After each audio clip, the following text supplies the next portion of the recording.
நம்மளுடைய கலைஞர் மதன் பாபு அவரு இறந்திருக்காங்க. ஸோ அவங்களுக்கும் உங்களுக்கு உண்டான நட்ப பத்தி ஒரு சில விஷயங்கள் ஷேர் பண்ணீங்கன்னா நல்லாருக்கும் சார். எனக்கு வந்து என்னுடைய பூவே உனக்கா படத்துல ஒரு முக்கியமான ஒரு கேரக்டர் பண்ணாரு. நீங்க படம் பார்த்துருந்தீங்கன்னா உங்களுக்கு தெரிஞ்சிருக்கும். கண்டிப்பா சார். ரொம்ப நல்ல ஒரு ஹியூமரா வந்து அப்புறம் எண்ட்ல அழகா கிளாஸ் அசைத்துட்டு போயிருவாரு. தியேட்டர்ல பெரிய கிளாஸ் வாங்கினாரு. ஆமா சார். இன்னும் சொல்ல போனா நாங்க வந்து பூவே உனக்காக ஃபங்க்ஷன் வந்து சில்வர் ஜூப்ளி ஃபங்க்ஷன் வந்து கோயம்புத்தூர்ல ராகம் தியேட்டர்ல நடந்தது.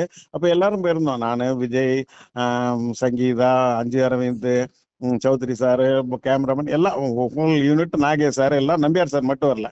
ஓகே. அப்போ வந்து மதன் பாபுவும் வந்திருந்தார். அப்போ வந்து நான் மேடையில யாரோ பேசிட்டு இருக்காங்க. அப்ப பேசும்போது கதா கதா பேச சொல்லுங்க, கதா பேச சொல்லுங்கன்னு சொல்லி கூட்டத்துல இருந்து பயங்கரமா கத்த ஆரம்பிச்சிட்டாங்க. ஏன்னா அந்த படத்துல அவருடைய கேரக்டர் வந்து கதா, அதாவது கதாசிரியர். ஆமா. அவரை கதா கதான்னு சொல்லி சாரணியும் விஜயும் வந்து கலாய்ப்பாங்க. ஆமா சார். அது எல்லாரும் அவரை பேச சொல்லுங்க. அந்த மாதிரி அவரை ரொம்ப ரசிச்சாங்க அந்த படத்துல. Okay sir. அப்புறம் என்னுடைய படத்துல உன்னிடத்துல என்னை கூடத்துல ஒரு நல்ல கேரக்டர் பண்ணியிருந்தாரு. அதுவும் பயங்கரமா ரசிச்சாங்க. அவர் நான் காமெடியா தான் அவரை யூஸ் பண்ணியிருந்தேன். உன்னிடத்துல என்னை கொடுத்தேன். அப்புறம் பிரியமான தொழிலையும் அதே மாதிரி ரமேஷ் கர்நாட்டை எவ்ரி டைம் அவர் ஏமாந்துகிட்டே இருப்பார் அப்படின்னு சொல்லி இது பண்ணேன். அதுல கூட நல்ல ஒரு அருமையான சீன் ஷூட் பண்ணா ஃபுட்டேஜ்ல போயிடுச்சு. ஓகே. அப்புறம் இன்னொரு தகவலும் சொல்றேன். இப்ப உன்னை நினைத்த படத்துல சித்ரா லட்சுமணன் சார் கூட அவரை வச்சு 2 சீன் ஷூட் பண்ணார். ரொம்ப அருமையான ஒரு காமெடி சீன். ஓகே. அது சித்ரா லட்சுமணன் சார்கிட்ட கேட்டீங்கன்னா சொல்லுவாரு. அது வந்து ஃபுட்டேஜ் காரணமா அது போயிடுச்சு. ஓகே. ரொம்ப ஒரு மதன் பாபு சார் வந்து ஒரு அற்புதமான மனிதர். நல்ல ஒரு மியூசிக் இன்ட்ரெஸ்டடான ஒருத்தர். அவரே ஒரு மியூசிஷியன் நினைக்கிற அடிப்படையில. ஆமா சார். ஆமா சார்.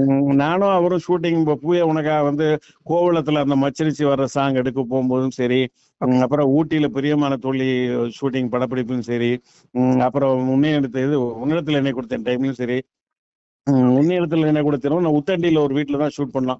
அப்போ கிட்டத்தட்ட கம்பெனிக்கார ஒரே கார்ல தான் 3-4 பேர் நாங்க போவோம். அப்படி ஓகே. போகும்போதெல்லாம் நிறைய ராஜா சாருடைய மியூசிக், அவருடைய பாடல்கள், இதை பத்தி நானும் ராஜா சாருக்கு ஃபேன், அவரும் ராஜா சாருக்கு ஃபேன்.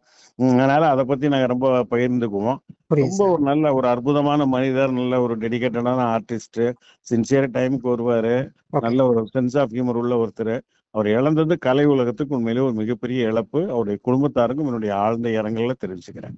புரியுது சார். ரொம்ப நன்றி சார். உங்களுடைய இந்த தேங்க் நேரத்துல எங்களுக்கு ஒதுக்குனதுக்கு ரொம்ப பெரிய நன்றி சார்.